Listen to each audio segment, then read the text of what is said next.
साथियों, ये दुखद है कि आजादी के इतने वर्षों बाद भी असम में लाखों ऐसे परिवार रहे जिन्हें किसी न किसी वजह से अपनी जमीन पर कानूनी अधिकार नहीं मिल पाया। इस वजह से विशेष तौर पर आदिवासी क्षेत्रों की एक बहुत बड़ी आबादी भूमिहीन रह गई। उनकी आजीविका पर लगातार संकट बना रहा। असम में जब हमारी सरकार बनी तो उस समय भी यहां करीब करीब 6 लाख मूल निवासी परिवार ऐसे थे जिनके पास जमीन के कानूनी कागज नहीं थे। पहले की सरकारों में आपकी ये चिंता उनकी प्राथमिकता में ही नहीं थी,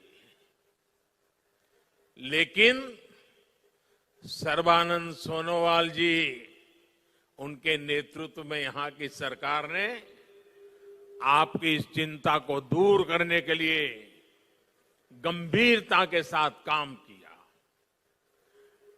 आज असम के मूल निवासियों की भाषा और संस्कृति के संरक्षण के साथ साथ भूमि से जुड़े उनके अधिकारों को सुरक्षित करने पर भी विशेष जोर दिया जा रहा है।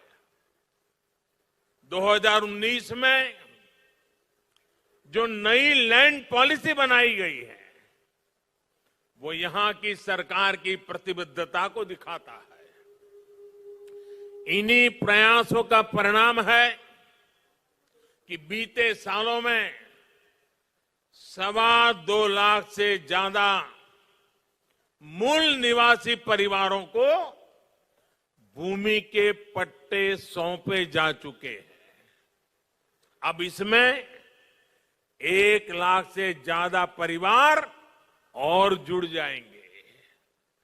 लक्ष्य ये है कि असम के ऐसे हर परिवार को जमीन पर कानूनी हक जल्द से जल्द मिल सके। भाइयों और बहनों, जमीन का पट्टा मिलने से मूल निवासियों की लंबी मांग तो पूरी हुई है, इससे लाखों लोगों का जीवन स्तर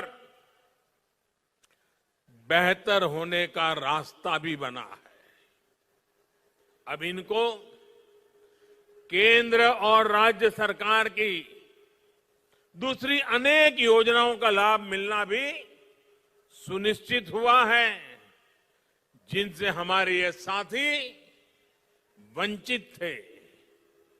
अब ये साथी भी असम के उन लाखों किसान परिवारों में शामिल हो जाएंगे जिनको पीएम किसान सम्मान निधि के तहत हजारों रुपयों की मदद सीधी बैंक खाते में भेजी जा रही है। अब इनको भी किसान क्रेडिट कार्ड, फसल बीमा योजना और किसानों के लिए लागू दूसरी योजनाओं का लाभ मिल सकेगा। इतना ही नहीं, वो अपने व्यापार कारोबार के लिए इस जमीन पर बैंकों से ऋण आसानी से ले पाएंगे। भाइयों और बहनों, असम की लगभग 70 छोटी बड़ी जनजातियों को सामाजिक संरक्षण देते हुए उनका तेज विकास हमारी सरकार की प्रतिबद्धता रही है।